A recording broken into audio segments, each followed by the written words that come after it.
स्वागत है आपका हमारे YouTube चैनल में। आज की वीडियो में हम लोग बात करने वाले हैं प्राथमिक आंकड़े तथा द्वितीयक आंकड़ों के स्रोतों के बारे में। तो आज की वीडियो में दोनों के बीच हम लोग कंपैरिजन करेंगे और दोनों में अंतर करेंगे। ठीक है, तो सबसे पहले हम लोग जान लेते हैं कि प्राथमिक आंकड़े होता क्या है।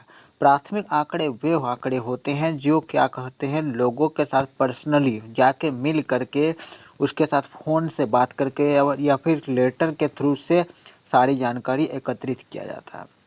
यानी कि एक प्राथमिक आंकड़े में होता क्या है कि आप पर्सनली मिलते हैं। एक तरीक़ा से आप पर्सनली मिलना है, या तो आप मिलते हैं या तो हम फ़ोन से बात करते हैं उससे, या फिर लेटर के थ्रू से जानकारी प्राप्त करते हैं। तो ये होता है प्राथमिक आंकड़े। ठीक है, वही द्वितीयक आंकड़े क्या होता है। द्वितीयक वे आंकड़े होते हैं जो हम किसी से मिलकर उसके बारे में जानकारी प्राप्त नहीं करते हैं, बल्कि ये जानकारी हमें कैसे मिलता है, हमें न्यूज़पेपर से मिलता है, या फिर हमें न्यूज़पेपर के साथ मिलता है कि या फिर कोई किसी दूसरे स्रोतों से मिलता है। ठीक है, तो न्यूज़पेपर या किसी दूसरे स्रोतों से, जैसे कि इंटरनेट हो गया, मोबाइल हो गया, या अगर ये सब चीज़ों से जानकारी मिलता है, यानी दूसरे किसी स्रोत से किसी के बारे में जानकारी मिलता है, तो वो होता है द्वितीयक स्रोत। तो मेन अंतर यही होता है कि प्राथमिक स्रोत हम जाकर पर्सनली मिलते हैं, तो द्वितीयक स्रोत में पर्सनली नहीं मिलते हैं, बल्कि दूसरे स्रोतों से हमें जानकारी प्राप्त होता है। ठीक है, तो चलिए एक एक करके हम लोग प्राथमिक आंकड़े और द्वितीयक आंकड़ों में अंतर को समझते हैं। तो इसको अंतर करने के लिए हमने दो कलर लिया हुआ है, अलग अलग कलर करके एक एक पॉइंट करके हमने इसको अंतर किया हुआ। देखिए, जो पहला कलर आप देख रहे हैं ये प्राथमिक आंकड़ों के बारे में, और जो ब्लैक है वो द्वितीयक आंकड़ों के बारे में। ठीक है, तो प्राथमिक आंकड़े क्या होता है कि प्राथमिक डेटा वे हैं जो पहली बार एकत्रित किए जाते हैं, फर्स्ट टाइम। ऐसा नहीं है कि ये पहले एकत्रित किया होगा, पहली बार एकत्रित किया जाता है, पर्सनली जाके मिल के उससे बात करके अगर कोई जानकारी एकत्रित किया जाता है तो वो होता है प्राथमिक आंकड़े।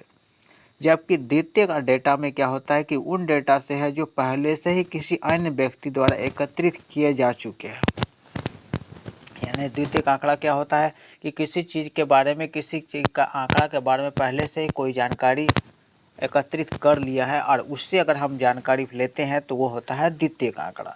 ठीक है, तो पहला अंतर हम लोगों ने देख लिया। दूसरा अंतर हम लोग देखेंगे कि जो प्राथमिक आंकड़ा होता है ये मूल आंकड़ा होता है, यानी क्योंकि इन्हें अन्वेषण द्वारा पहली बार एकत्रित किया जाता है, ये मूल होता है, अब पहली बार एकत्रित किया जाता है, इसलिए यह प्राथमिक आंकड़ा होता है। लेकिन वही द्वितीयक आंकड़ा क्या होता है, ये मूल नहीं होते हैं, क्योंकि किसी और ने इन्हें अपने उद्देश्य के लिए एकत्रित किया था। ठीक है, तो इस तरह से दूसरा अंतर हुआ कि प्राथमिक आंकड़ा द्वितीयक आंकड़ा। उसके बाद हम लोग देखते हैं तीसरा अंतर कि कच्चे माल के रूप में होते हैं। प्राथमिक आंकड़ा होता है जो कच्चे माल के होते हैं, जो फर्स्ट टाइम लोगों को मिलता है, जानकारी मिलता है और पूरी तरह से ताज़ा जानकारी होता है। वहीं द्वितीयक आंकड़ा क्या होता है, पहले से ही तैयार होता है, पहले से ही किसी ने एकत्रित किया हुआ जानकारी, वो होता है द्वितीयक आंकड़ा। ठीक है, उसके बाद का अंतर देखते हैं, क्योंकि प्राथमिक आंकड़ा क्योंकि हम पर्सनली जाके मिल के या फ़ोन से बात करके जानकारी एकत्रित करते हैं, तो ये क्या होता है, ज़्यादा विश्वसनीय होता है, मतलब उस पर ज़्यादा भरोसा किया जा सकता है, उसमें गलती की गुंजाइश बहुत कम होती है ना, और जांच के लिए उपयुक्त भी होता है, क्योंकि इन्हें किसी विशेष उद्देश्य के लिए एकत्रित किया जाता है, किसी खास मकसद के लिए एकत्रित किया जाता है, तो इससे वो प्राथमिक आंकड़ा ज़्यादा विश्वसनीय होता है। जबकि द्वितीयक आंकड़ा क्या होता है, कम विश्वसनीय होता है, क्योंकि हम पर्सनली तो मिलकर नहीं एकत्रित करते, किसी दूसरे स्रोतों से प्राप्त करते हैं, न्यूज़पेपर से प्राप्त कर रहे हैं, टीवी से प्राप्त कर रहे हैं, इंटरनेट से प्राप्त कर रहे हैं जानकारी, तो ये कम विश्वसनीय होता है और कम उपयुक्त भी होता है, क्योंकि किसी और ने डेटा एकत्रित किया है और जो हमारे उद्देश्य से पूरी तरह से मेल नहीं खाते हैं। ठीक है, अगला अंतर देखते हैं।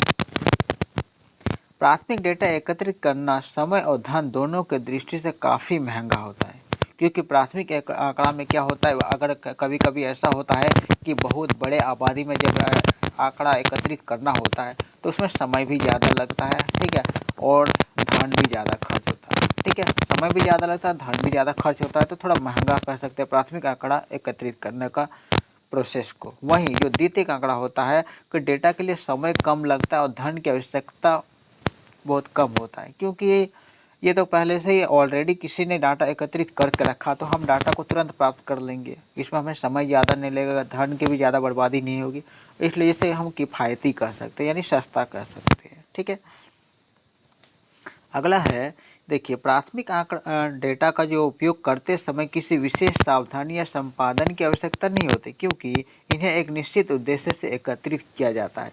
कोई व्यक्ति प्राथमिक आंकड़ा जब एकत्रित करने के लिए जाता है तो वो पर्सनली मिलता है और उसे पता है कि उस किस उद्देश्य के लिए वो आंकड़ा एकत्रित कर रहा होता है, तो उसे ज़्यादा सावधानी बरतने की ज़रूरत नहीं पड़ती है।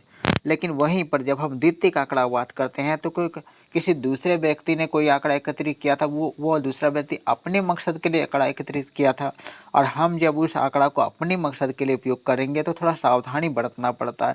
संपादन में भी थोड़ा सा ज़रूरी होता है, हमें ध्यान रखना पड़ता है, क्योंकि द्वितीयक डाटा किसी अन्य व्यक्ति द्वारा अपने उद्देश्य के लिए एकत्रित किया गया होता है। ठीक है, तो यहाँ तक हम इस वीडियो में समझ लिए हैं कि प्राथमिक आंकड़ा और द्वितीयक आंकड़ा में अंतर क्या होता है। उम्मीद है आप लोग को वीडियो पसंद आया होगा। अगर पसंद आया होगा तो वीडियो को ज़रूर लाइक कर दें और अपने दोस्तों में शेयर कर दें।